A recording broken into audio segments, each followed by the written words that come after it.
Learning to 360 for me on skis was a really big deal. Oh no.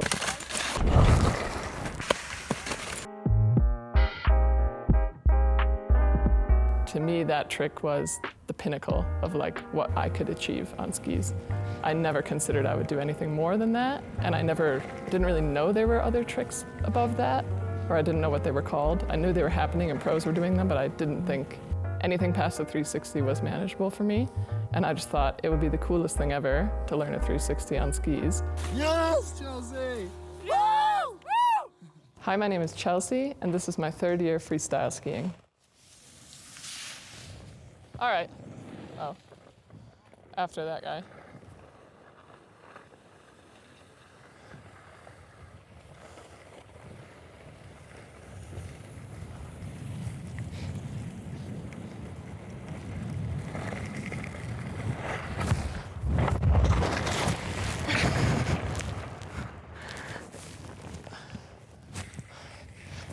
I think I was back-seated because I landed back-seated, but I was like, oh, come on, you did these yesterday so good. And I just felt like pressure in the boots on the in-run. But I'm surprised, like on the 360s, that you didn't say that was a struggle to like not land back-seated. It wasn't at first though, only on bigger jumps. Okay, then it became more of an issue. Yeah. Because that's so often a problem for people to have like nice strong pop and then spin the 360 degree forward, which is kind of weird to do compared to carving and then have a little like mini cork in it, like a little wobble. Yeah. Which I find it easier. Well, like on these, since landing is like actually steep, like on the little jump where we learned 360s, landing's like basically flat. So even if you land a little back-seated, it's still basically flat. But like, yeah, on this, if you land a little back-seated, you're gonna notice because it's steeper. So that I feel like becomes the issue. I went into the camp not with the expectation I would learn one, because I didn't want to get my hopes up and then be disappointed if I didn't. Oh, that was really good. But I had in the back of my mind, like, that would be so cool if I could learn a 360.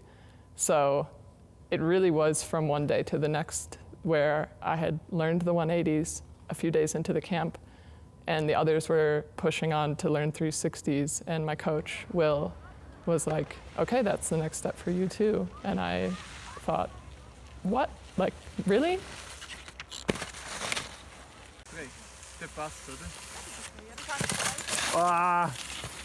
I don't remember so much like the technical things that I was focusing on. I think it was really basic. It was just keep looking around, like just keep looking and you'll get there.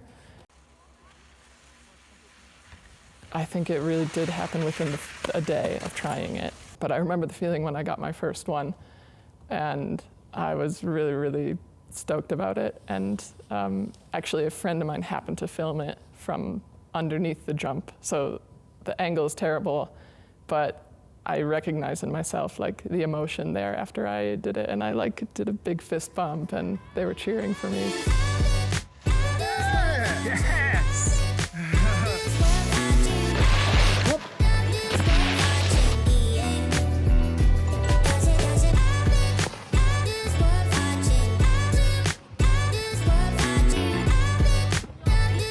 I think it's nice to learn 360s by doing a 270 first, because you can do a 270 and land forward like that.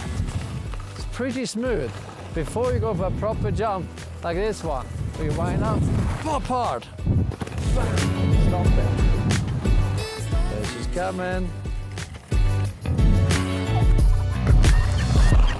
No.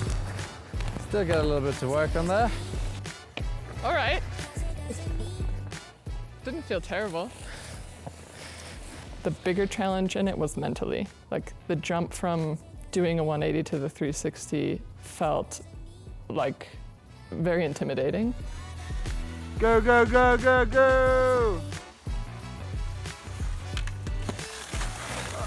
I think what helped me the most in doing it was watching the others do it and having the encouragement from the other guys, because it wasn't just, oh, I saw him do one, so I know I can do one. It was, oh, I saw him do one. I talked to him afterwards down at the lift, and he said, like, oh yeah, it was easier than I thought. Like, they gave me encouragement just by explaining how they had done it, it made it seem less intimidating to me.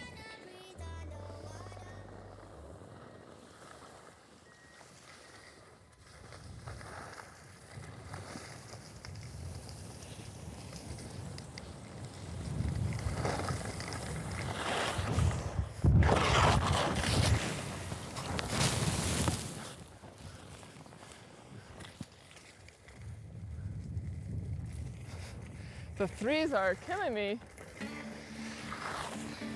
Gotta work on that pop and learn to really, go forwards. I was Or- thinking about it. Strategy 2, learn to carve them, Yeah. tuck and just have a little wobble. Then you don't have to pop as well.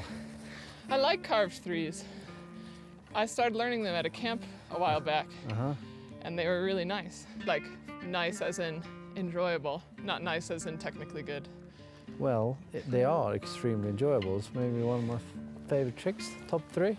As we can see with Chelsea, she's still landing occasionally a little bit back-seated. And that often comes from that she can't quite combine rotation with popping. A nice pop, it brings you a little bit forward. And then you got to combine that with rotation. And you can practice this in the ski boot simply with a good wind-up. Then you just twist a little bit by the hip, a little bit more by the shoulders and arms far out. This doesn't help, but far out, and then you just go for it, something like this. Yeah, the drills we were doing before learning the 360, I remember we were on a very flat slope and we were just, from the very basic learning when to pop, right? Like standing in our boots, not even on our skis, popping, and then popping over a ski pole. And then I remember doing slope spins. Sweet. All good?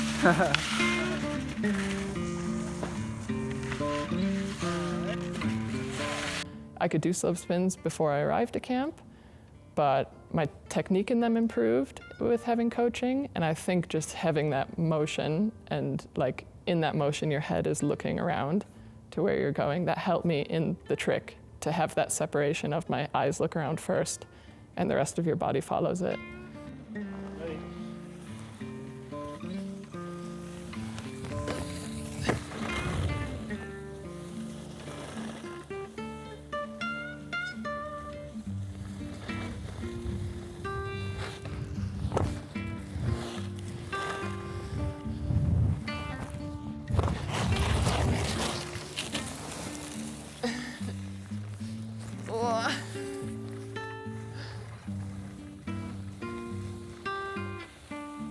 So that was my 5th 360 attempt today, and I didn't land any of them, even though I know I can do 360s.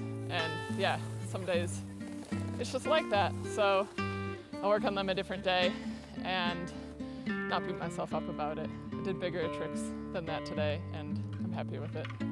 Yeah, learning a 360 was a big aha moment for me that, oh wow, like I achieved the thing that I thought was the pinnacle, and I can actually go further.